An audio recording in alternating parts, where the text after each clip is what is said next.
All right. Hi, everybody. David Fogel back with you, CEO of the Symphonina Foundation, back with another Symphonina Foundation podcast. And as I say, every guest we have is special on the Symphonina Foundation podcast. But sometimes guests are a little bit more special. And today we're joined by six-time Grammy nominee, soon to be Grammy winner, I hope, Lakecia Benjamin. Lakecia, how are you? I'm doing great. How are you? I know, from my lips to God's ears, right? It's a good curse. That's great. You know, Lakecia, as a sax player, I admire you for all that you play and all that you've been through. I listened to a very interesting and really heartwarming interview you did with Jay Metcalf from the Better Sax series, his own series, talking about how you got into jazz saxophone and all the trials and tribulations you've been through and all that stuff to get to where you are. And I do want to talk about some of that, but let's feature, first of all, the fact that earlier this year you played saxophone with the Geneva Camerata, a 40-piece orchestra in Geneva as part of their concert. And you know, at the Symphonina Foundation, we're all about promoting the joy of symphonic music to young audiences around the world. So I wanted to highlight the fact that, yes, saxophones can go with the orchestra. And I want to ask you about your experience with all that. How did it come to be? And what's your takeaway with it? And when are you doing the next one? Oh, well, I was excited when they first, they wrote my management first, and the team sent me all the information and stuff. And I was like, oh, what is this, sax, like French Revolution pieces? They're like, no, they actually would like to arrange and do all of your works for you and find a way to highlight you to the audience in Switzerland because they like the rapping you do, like the sax playing you do, they like your personality. So I found it pretty much to be an honor to have a whole orchestra to arrange, I think it was 6 to 8 of my pieces that they came together with these arrangements, and we rehearsed it for about a week and got it to a good place. And we found a way to present it to I think we did 5 nights of sold out audiences out there. So it was really incredible. That is incredible. Now, what's it like doing the practice sessions with them? Because I don't know what they generally do, if they do jazz orchestra, if they do, classics, or what they're used to doing. But I suspect if they're not used to doing jazz, it takes a little bit of time to get into the rhythms and things like that you find in your music. This orchestra is pretty wide verse. So what they did add that's not standard in orchestra, they added a drummer. And then they had within the bass section a bass player that was more familiar with different genres of music. So he could kind of lead them. So they had improvised sections within it, but then we still had to follow the score, still follow the pieces, and the sections were kind of written through within it. So there are moments of improv for me that they would be in jazz, but they were within the structure of the form that they were all reading. Yeah. And how about this might be an out there question, but anybody in the orchestra improving with you, or was it just on you to improv? Yeah, the bass player took a couple solos with me. The drummer took a couple solos. And I would say that even within the structure, the string section and the crazy brass guys, they were really good at sometimes suggesting, how about we lay out here and we do some hand claps with her? How about we do some trading? They knew some of the concepts of maybe their trading and stuff. And because I had been familiar and I have a big love of symphonic music, I could hear them playing something I would choose instead of just soloing to answer what they're doing and just be more a part of the section versus my own independent self. Yeah. You mentioned a love for symphonic music. Where'd that come from? I went to LaGuardia High School. So, at that time, it was right across the street from Tower Records. So I used to work in the classical department. Did you? I worked in that little room they had, and I was always, buying the little room. There we go. That yeah, that puts it in its place. But okay. No, it was the only section that had a glass door that you had to go through, and things quieted down in there versus the rest of the store is playing loud music throughout. All right, that's a good excuse. So, a soundproof room. That's where it started. Yeah, and the LaGuardia had 2 orchestras. Juilliard's right there, so you just kind of Philharmonic is there, so you by default are listening to this kind of music. Yeah, what do you think? You said 5 sold out audiences. I mean, they must have loved it. So my next question is, when are you doing it again, and where are you doing it again? We travel quite a bit. So the next orchestra piece, I'm not sure. I think it's not until next summer. Mm-hmm. Next month, I'm going to Frankfurt with the HR Big Band. So it's still the same. They have strings involved, but they're not technically an orchestra. Like Geneva, they had the oboes. Right. They had the bass sections. They had, so we are in the process of doing all kinds of work. And it's just amazing that people want to take my music and try to make it more symphonic. I thought for myself, I would only be stuck in the French Revolution forever, but here we are now. No, I love it. And I've been talking with my friend Justin Chart. You might know Justin, sax player too. Yeah, definitely. Yeah, he performed with Peter Savaras' album Adagio Gruz for this year also, a different take on sax with orchestra. And I'm hoping that there'll be more and more and more of it, because I think sometimes the sax gets a bad rap about not being an orchestral instrument itself. I think it blends very nicely into the orchestra when it's played that way. And then it can also be the standout solo performer that you are in its own context. I've done it a couple of times with the BBC orchestra as well. We've done 4 at this point.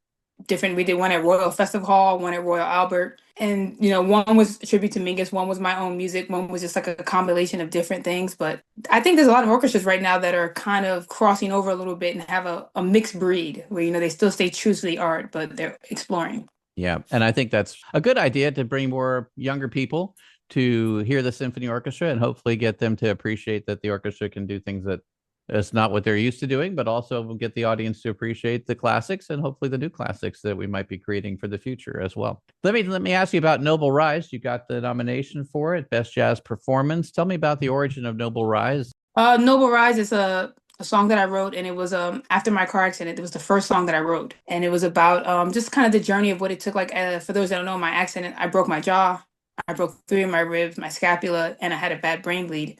So once I recovered and they fixed me up in the hospital, it became this long, laborious process of how would I get to play again with the place that I broke my jaw. Yeah.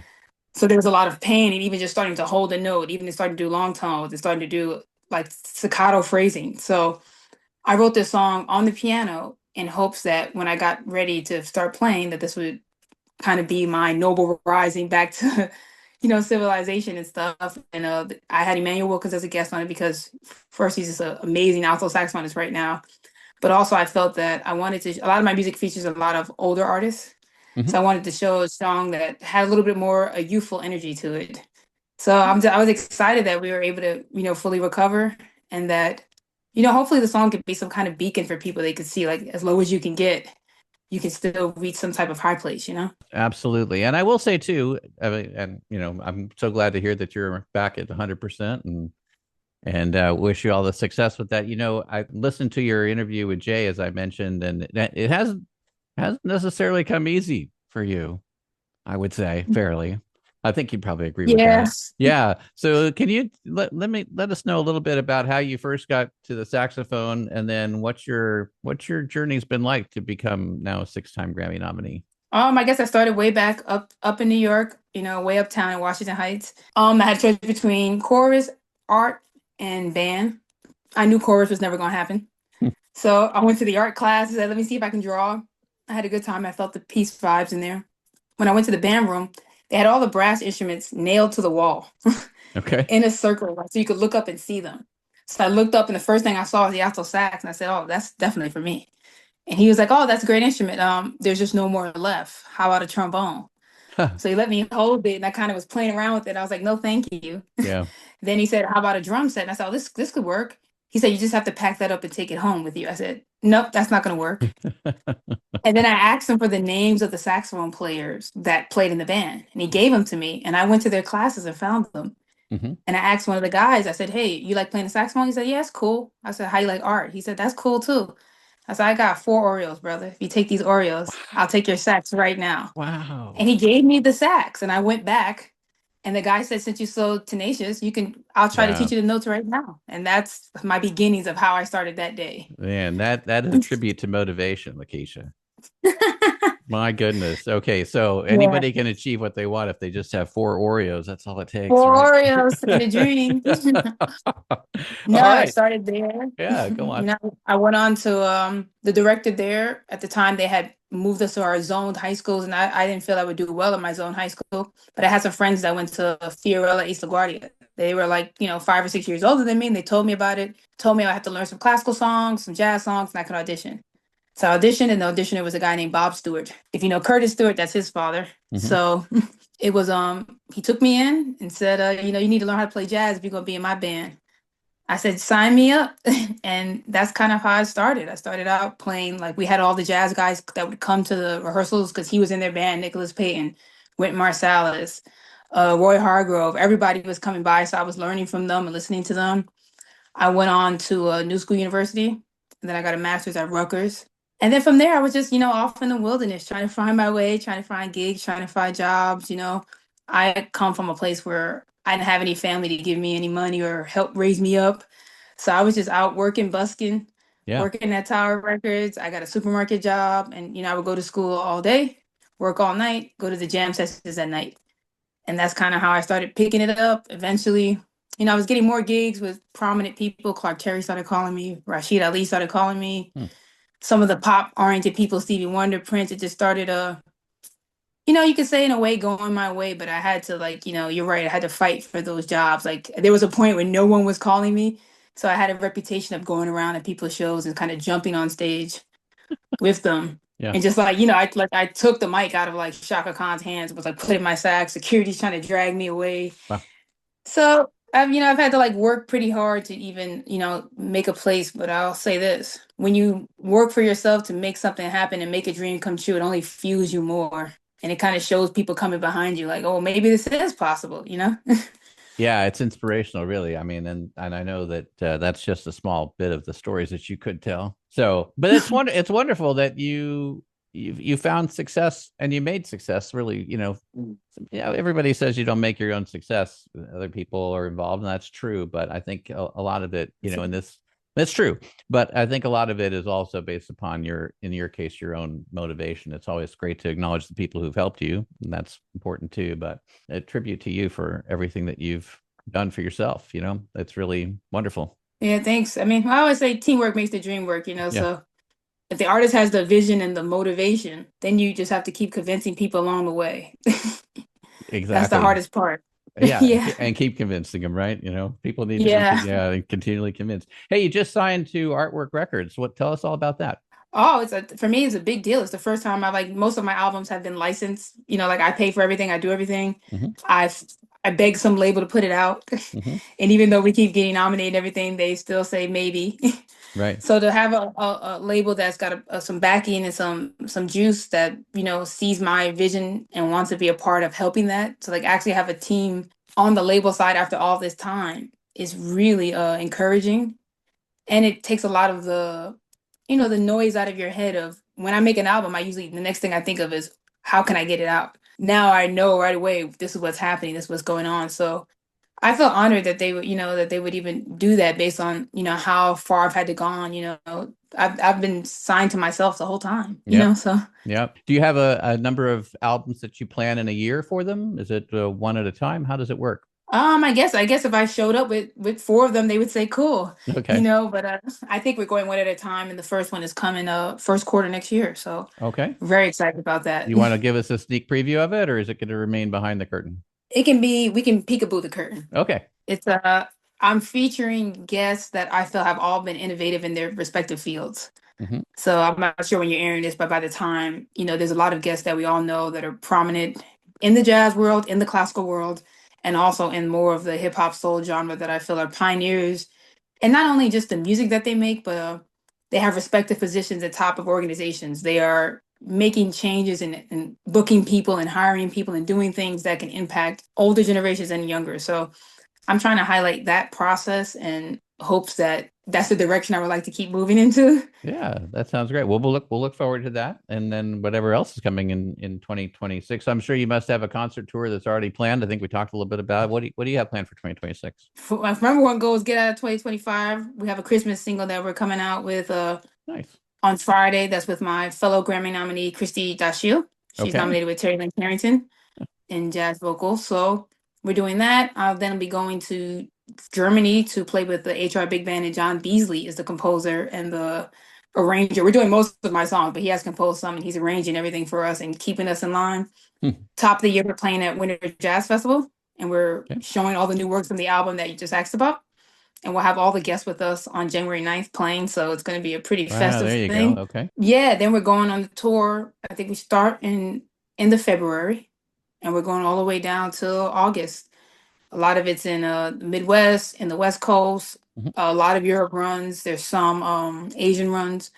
So we're just happy to be working and happy to, you don't always get an opportunity to play these things live for people and have a crowd. So we're just grateful to be able to keep doing it. Yeah, you recently performed in Johannesburg too, if I remember correctly. Yes, it's called the Joy of Jazz Festival. Yeah, tell me about that. That was an amazing experience. I mean, South Africa's an amazing place. They're an excited audience. So to play Hmm. for 10,000, 12,000 people that are extremely excited and involved in the congregation experience. They also had Gregory Porter playing there. We had the Baylor Project playing there, Jasmine Horn. It was just so many people. And Deduzo. I mean, it was just like if the festival could have took place in America with how many stars they had.